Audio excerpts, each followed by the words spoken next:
त्याची पूजा पद्धती याचा प्रचार प्रसार केला। संपूर्ण भारतात 4 मठांची स्थापना केली। परंतु मुघल साम्राज्यात यवनांनी या सगळ्याला ध्वस्त केलं, सगळ्याचा विध्वंस केला। हिंदूंची प्रत्येक देवळं रावळं श्रद्धास्थानं पूजास्थानं खंडित केली, विध्वंस केली। अहिल्यादेवींनी त्या प्रत्येक विध्वंस केलेल्या मंदिरांची पूजास्थानांची निर्मिती करून पुन्हा त्याचा जीर्णोद्धार करून त्याला नवं स्वरूप दिलं। आणि फक्त स्वतःच्या राज्यातच नव्हे, होळकर राज्यातच नव्हे, तर राज्याबाहेरही संपूर्ण भारतभरात यवनांनी खंडित केलेली, विध्वंस केलेली सगळी मंदिरं रावळं देवळं श्रद्धास्थानं पूजास्थानं त्यांचा जीर्णोद्धार करण्याचाच जणू त्यांनी चंगच बांधला।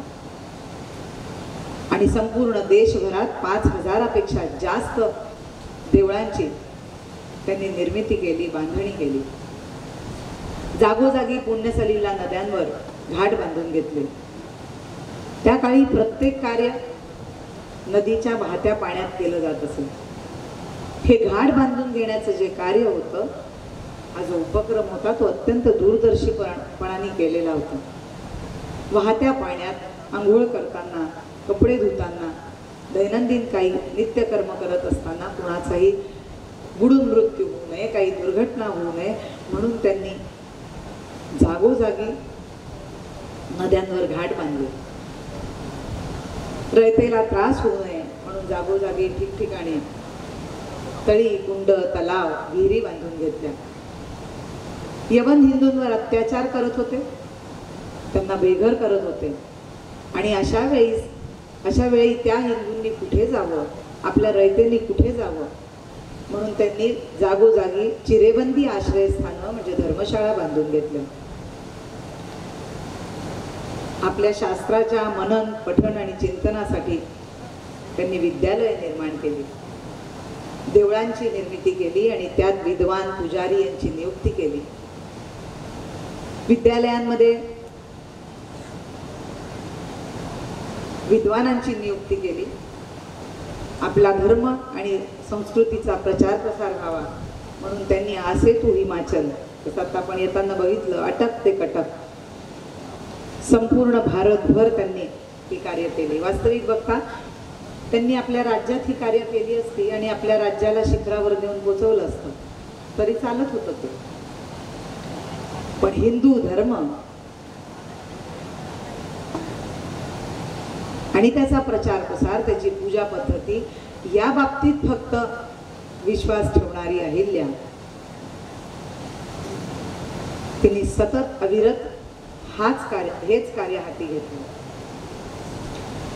जनसेवेची अनेक कार्य देशात संपूर्ण देशात केली आणि म्हणून या सर्व धार्मिक आणि प्रजोपयोगी कार्यामुळे जनतेने रयतेने फक्त त्यांच्याच राज्यातल्या नव्हे तर त्यांच्या राज्याबाहेरील संपूर्ण भारतातील लोकांनी त्यांना पुण्यश्लोक ही पदवी दिली। आता पुण्य आणि श्लोक हे 2 वेगळे वेगळे शब्द आणि त्या 2 वेगळ्या वेगळ्या अर्थाचेही शब्द, त्या 2 शब्दांना एकत्र आणल्यानंतर त्यांचा एक वेगळाच अर्थ तयार झाला।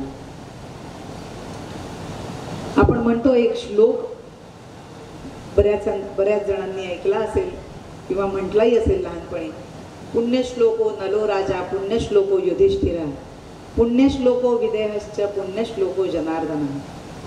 आता या श्लोकात जनार्दन म्हणजे साक्षात विष्णू, कारण ते सृष्टीचे पालन करतात। या सृष्टीच्या पालन पोषणासाठी ज्या ज्या सुविधा लागतील त्या प्रत्येक वर्गासाठी, प्रत्येक प्राण्यासाठी त्यांनी करून देणं हे त्यांचं कर्तव्य।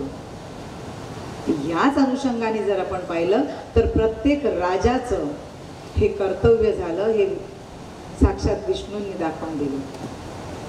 मग अशा या पुण्यश्लोक श्रेणीमध्ये कोणाकोणाला म्हटलं गेलं तर नलदमयंती आख्यानातल्या नल राजाला पुण्यश्लोक म्हटलं, कारण त्यांनी त्याच्या कार्यकाळात आपल्या रयतेसाठी ही सर्व कामं प्रजोपयोगी, प्रजेला सुखी करण्यासाठी, त्यांना सुविधा देण्यासाठी ही सगळी कार्य केली। म्हणून त्यांना पुण्यश्लोक म्हटलं गेलं. पुण्यश्लोको युधिष्ठिरा. युधिष्ठिर 5 पांडवांमधला ज्येष्ठ पांडव, त्याला धर्मराज म्हटलं गेलं, जो साक्षात यमदेवांचा अवतार मानला गेलं. त्यामुळे ते कधीही कोणावरही अन्याय होऊ देत नसत.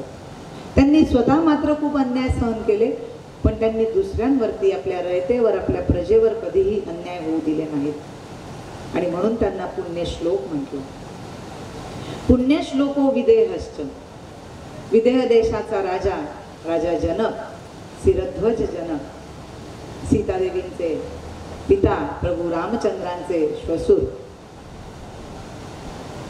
ते त्यांच्या कार्याने, त्यांच्या आचरणाने संत श्रेणीत बसलेले हे सगळी लोक, त्यांना पुण्यश्लोक म्हटलं गेलं. परंतु बघा, सगळ्या राजांनाच पुण्यश्लोक ही पदवी दिली गेली. आणि हे जे राजे होते ते द्वापार युगात आणि त्रेतायुगातले राजे होते. त्या काळी राजांनी ही सगळी कार्य करणं अवघड नसेल. परंतु आज कलियुगात ही सगळी कार्य करणं, प्रजोपयोगी कार्य करणं, प्रजेला सुख आणि सुविधा देणं, त्यासाठी नितांत आवश्यकता होती कणखरपणाची, वाणेदारपणाची. आणि आत्तापर्यंत जी ही पदवी सगळ्या पुरुष लोकांना मिळत गेली, ती अहिल्यादेवी ही पहिली स्त्री जिला पुण्यश्लोक ही पदवी मिळाली. कारण तिने प्रजेच्या, रयतेच्या कल्याणासाठी ही सगळी कार्य केली जी एका राजाने करणं अपेक्षित असतं. तिने आपल्या जीवनाचा क्षण रयतेसाठी वेचला. अहंकाराचा लवलेश नसणारी, प्रजेवर लेकराप्रमाणे प्रेम करणारी अहिल्यादेवी रयतेची आई झाली. रयतेनं तिला लोकमाता म्हटलं. प्रजा तिला मातोश्री म्हणू लागल्या.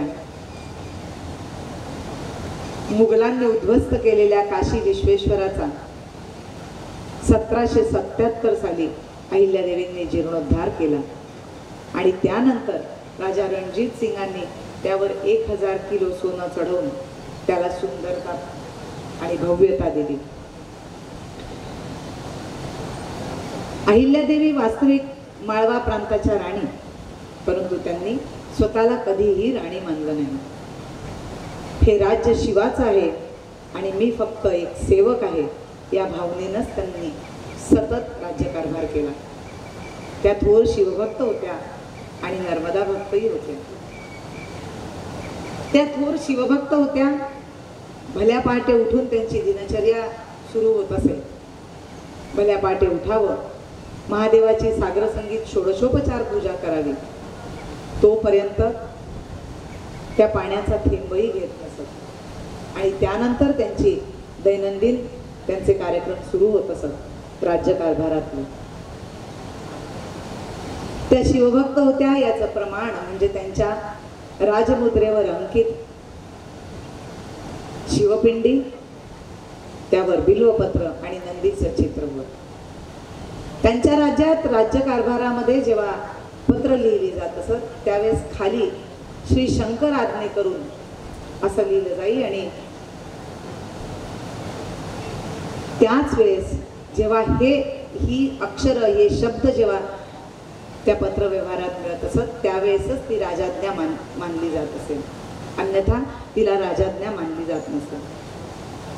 त्या नर्मदा भक्त असल्याचं प्रमाण म्हणजे होळकर घराण्याची, होळकर राज्याची राजधानी इंदोर. परंतु रोज नर्मदा दर्शन व्हावं ही जी ओढ होती, सतत नर्मदा दर्शनाची ओढ, ती इतकी अनावर होती की त्यांनी इंदोरहून आपली राजधानी महेश्वरला हलवली. हे महेश्वर हे जे ठिकाण आहे हे ओंकारेश्वर जवळ आहे. 12 ज्योतिर्लिंगांमधलं ओंकारेश्वर आणि ममलेश्वर. या ओंकारेश्वर या ठिकाणी, हे ठिकाण म्हणजे श्रीमद आद्य शंकराचार्यांची तपस्थली. इथेच बसून आद्य शंकराचार्यांनी तपश्चर्या केली आणि त्यानंतरच त्यांनी भारत भ्रमण करून हिंदू धर्माच्या प्रचार प्रसारासाठी आणि पूजा पद्धतीसाठी अनेक कार्य केली.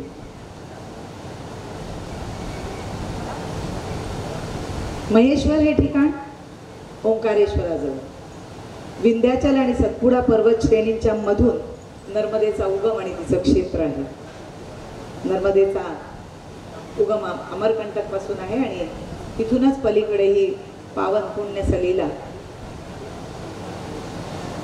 संपूर्ण मध्य प्रदेशाची जीवनरेखा होत त्या प्रदेशाला पावन करत पुढे जाते. 80% नर्मदेचं जे पात्र आहे ते 80% मध्य प्रदेशातून जातं, 17% गुजरातमधून जातं आणि 3% महाराष्ट्राला लागत टच करत नर्मदा पुन्हा बे ऑफ बेंगॉलमध्ये ते विसर्जित होते.